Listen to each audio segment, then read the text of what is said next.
Bueno,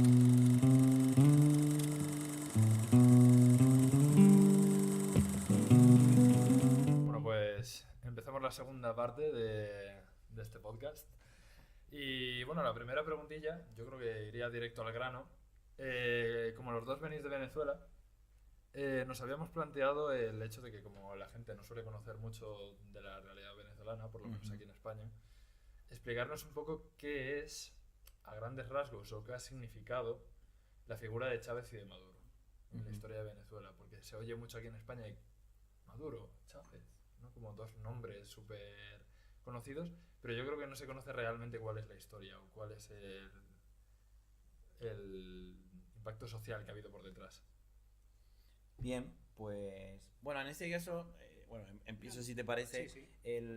Yo creo que hay que tener algo muy claro, y es que para bien o para mal fueron una ruptura, especialmente Chávez. Maduro es una continuidad de un modelo político que se ha sentado en el poder, ha cooptado otros espacios y ha delimitado, bueno, dinamitado cualquier tipo de resistencia, ¿no? Evidentemente hay canales, no puedes controlarlo todo, pero Maduro es sencillamente una continuidad de esto, ¿no? Con sus propias características, pero Chávez sí es, para bien y para bien me refiero a los que, los que se beneficiaron de ello y para mal para el resto, ha sido una ruptura clara, ¿no? En el país, empezando por crear, más que crear, porque no lo crea, pero sí ejecuta, ¿no? Desarrolla un modelo político, o sobre todo un mecanismo de toma de decisiones a nivel político que va no solo atravesando, sino que se va enraizando en el devenir histórico y cultural del país.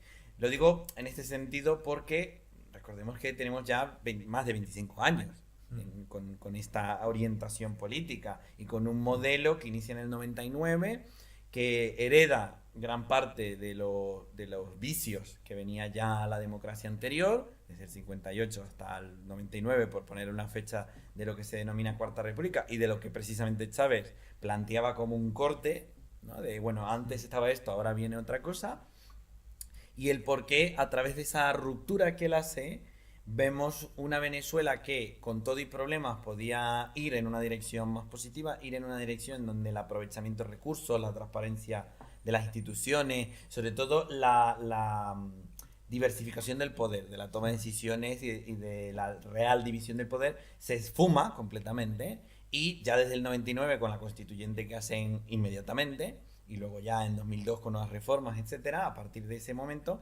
lo que vemos es la ruptura total del sistema democrático, es decir, eliminar los controles institucionales, por ejemplo con la eliminación del Senado, empezar una guerra prácticamente abierta contra los medios de comunicación, cooptarlos, es decir, simular muy bien, y esto es muy característico del populismo latinoamericano, que es yo más que enfrentar, ¿no? Por toda la cara a la democracia o a las instituciones y mecanismos democráticos, los coopto y luego los destruyo desde adentro. ¿Vale? O sea, los conquisto y los destruyo desde adentro. Esto no es que se lo inventara Chávez, esto viene pasando desde hace mucho y hay muchísimos casos en la región. Pero él, al menos para Venezuela, sí fue una ruptura considerable, porque no es una dictadura en el sentido clásico, como la que hubo antes del periodo democrático del Pacto de Punto Fijo, ¿no? Ya desde el 58, sino que reformula el modelo.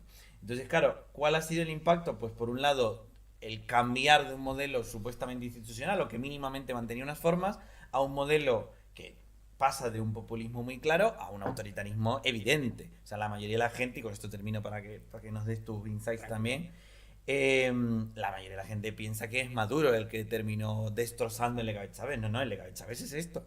O sea, el legado de Hugo Chávez es, sobre todo porque hay que recordar que en los años 70 Chávez, bueno, a partir de los años 70, toda la actividad previa de toda su carrera política y ya presidencia es una actividad golpista, con intento de golpe de Estado, con básicamente cizañarle al ejército, ¿no? Que habría que tomar el poder, y obviamente una clara influencia de Cuba, ¿no? Del modelo castrista, etcétera. Eso no quita que hubiera unas discusiones que habían que poner en la mesa, o sea, también hay que decir eso. Hay unas discusiones que el chavismo abre, y quizás no es que abre, sino que su propia irrupción en el espacio político deja en evidencia de que habían cosas que no estaban funcionando, y él se aprovecha de eso. Entonces, es una ruptura muy visible, una ruptura que además yo creo que, y ahora sí te lo paso, se ha convertido en un trauma generacional. Es Es decir, Venezuela para superar esto va a pasar mucho. Yo creo que en España, no digo que sea equivalente, pero por poner una especie de idea similar, ¿no? En España con el tema de la transición, ¿no? De todo lo que ha sido cambiar de modelo, pues ha tomado tiempo para hacerlo. Entonces, creo que en Venezuela hemos tenido ese modelo. Yo Esa pienso situación. que aquí en España, para que puedan entender lo que ha pasado en Venezuela, puedo hacer ahora mismo un análisis comparado, una política comparada, partiendo de, escuchamos a diario la frase de por lo menos no gobierna la derecha. Podemos empezar así, en el sentido de que Chávez supo tomar esa frase, por así decirlo. De hecho, en la oposición venezolana, como que no había medido, si no corrígeme, no había medido ese resentimiento que había en ese momento, en el 99, y Chávez lo supo sacar adelante. De hecho, antes de que llegase Chávez, existía un partido que se llamaba Convergencia. Convergencia es algo como lo que conocemos acá, Sumar, tal cual, en donde se unieron diferentes asociaciones políticas, por así decirlo, diferentes partidos políticos que estaban ya cansados de ese bipartidismo que era Acción Democrática y COPEI, y se presenta Convergencia. Una coalición izquierdista. Sí, ten en cuenta que la demografía venezolana siempre fue centro y centro-izquierda, nunca fue a la derecha. Pero más allá de la historia que tenemos los pueblos latinoamericanos, siempre es centro-izquierda. Un poco a la derecha, pero no era algo que se veía marcar mucho a la derecha. Entonces, Chávez supo capitalizar eso, supo sacar adelante, y es por eso que se presenta esa figura de Chávez en el 99. Previo, él había dado un golpe de Estado en el 92 contra un presidente legítimo, Carlos Andrés Pérez, porque ya estaba cansado de que ese dinero que había de la renta petrolera se fuese a otros destinos. Entonces era como que había que redistribuir la renta, había que buscar el equilibrio social. Él llegó encarnando eso, él se presentó como un mesías, él se presentó como el salvador, como el que viene a buscar. De hecho, en mi familia es educadora, era como algo mágico para mi familia, porque llegaba como a la salvación. Y mi familia, bueno, hablo por parte de mi madre, que siempre tuvo esa idea. Entonces, una vez que llega Chávez al poder, en el 99 empiezan las reformas, vemos una modificación de la Constitución. O sea, ¿cuánto tardamos nosotros digo los demócratas, en llegar a un consenso para que tú de la noche a la mañana vengas a cambiarme todo porque dices que está mal? Entonces lo vemos constantemente acá en España, esas modificaciones constantemente, porque todo está mal, ahora tenemos que mejorarlo. No, pero tú no sabes cuánto tiempo pasamos y nos sentamos para solucionar esto. Entonces, a partir de ese momento, en el 99, ocurre este cambio.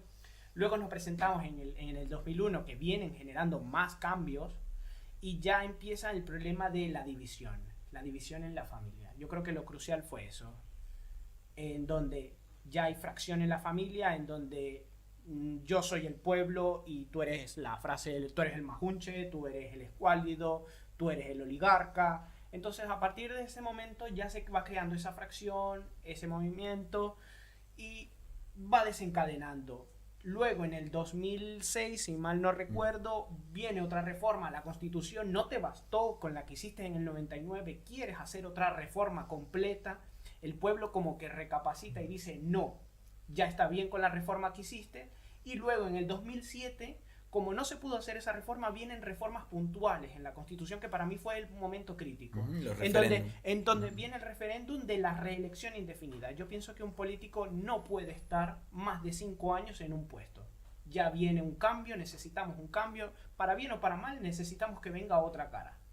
Que es del mismo partido, perfecto, pero ya sabemos que no es el mismo pensamiento, no es algo vitalicio, y evitar la corrupción. En principio. Entonces, a partir de ese momento ya empezamos a ver todos los fraudes. Yo también veo un momento neurálgico en la situación venezolana, en donde la oposición no decide presentarse en esas elecciones del Parlamento y gana el chavismo con mayoría absoluta.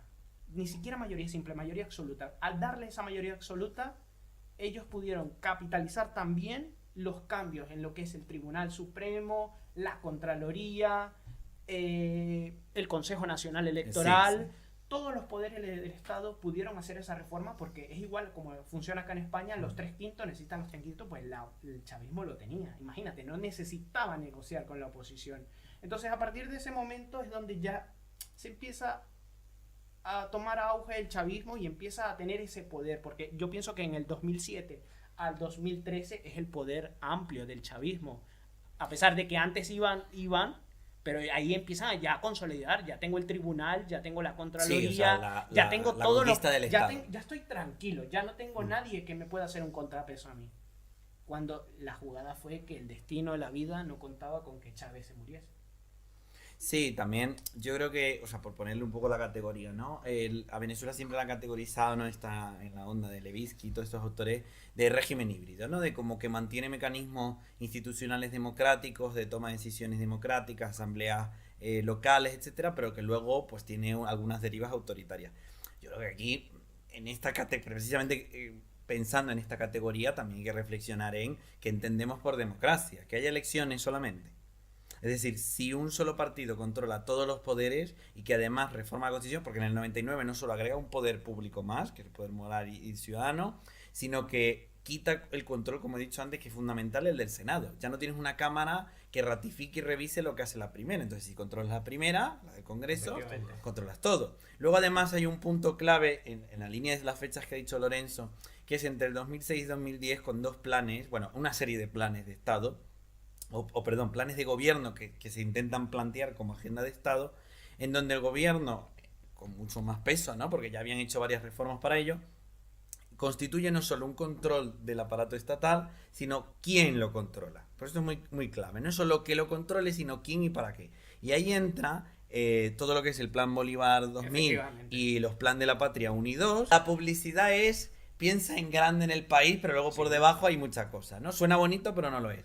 Y claro, ¿qué planteaban todas estas reformas? Claro, el papel te parece excelente, ¿no? Bueno, reforma agraria, reformas en tal, la desigualdad, no sé qué.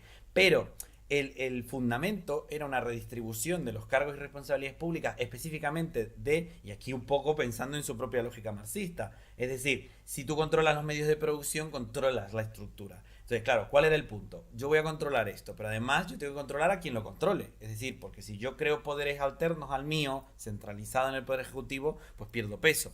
¿Qué hizo el gobierno? ¿Y qué hizo Chávez directamente y su camarilla? Lo que hizo fue poner militares. Porque ¿de dónde viene Chávez? De una formación militar. No viene de una formación académica ni empresarial, viene de una formación militar, además muy ideologizada. Entonces él agarra a su gente de confianza o a la gente que podía tener controlada y la pone en puestos estratégicos, en minería, en agricultura, en pesca, en tal, en industria, en aduanas, etc. Cuando tú militarizas a ese nivel, la estructura estatal, no solo cambias la lógica, porque ya no es una lógica civil de consenso, sino una lógica marcial, la que predomina en la toma de decisiones. Y además de eso, es que era una clave, hay que reconocer que era una clave muy, muy importante, o sea, que logró hacer un control muy importante, y es que si tú tienes a toda esta gente, además cercana, y en puestos de poder que mueven mucho dinero, por supuesto fomentas, o puedes llegar a fomentar, cadenas de corrupción, pero como hay una cadena clientelar implícita de yo te he puesto ahí, así como te pongo, te quito, o te purgo, y además, sí, para yo convencer a la opinión pública de que lo puedo hacer, si robas más de lo que yo te deje, chao, o si te me rebelas, claro, controlas todo. Lo que le pasó al ministro Baduel. Efectivamente. Llegó al rescate porque en el 2002, en contexto, en el 2002 se le dio un golpe de estado sí, un intento Chávez, de un levantamiento. Intento de golpe de estado a Chávez.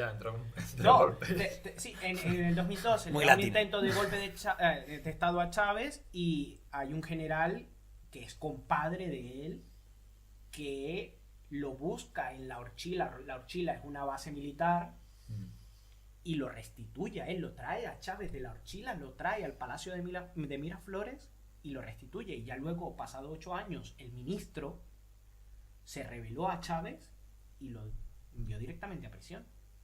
Porque ya no estaba, ya no comulgaba. No venía igual, alineado. No iba alineado. Pero tú has mencionado todo algo muy, muy importante, pero nos olvidamos de que el Estado venezolano es un Estado federal. Y Chávez lo centralizó. Sí, lo centralizó. Imagínate, somos un Estado federal, funcionamos tal cual como en Estados Unidos. Un En Estado teoría, federal, claro. en teoría. En el papel. En el papel. Al igual que Argentina. Es un Estado en el federal. papel. No es no, es federal. O sea, cada comunidad, o en Venezuela se llama cada estado que conforma a Venezuela, tiene su constitución, tiene su gobierno, tiene su consejo legislativo y trabajan. Sí, un poco como los estatutos, ¿no? De aquí, Sí. de las comunidades autónomas. Pero- Sí, tiene una especie de estatuto. Tiene una especie de estatuto, pero va más allá porque ya está consolidado como un estado federal. O sea, por hacer un poco la comparación, entiendo que esos estados son, haciendo la comparación con España, las comunidades autónomas españolas, Similar, sí. Sí. y luego la constitución de cada uno de esos estados sería como un estatuto autonómico. Sí, sí, Correcto. es como un estatuto. Y vienen De... sus competencias.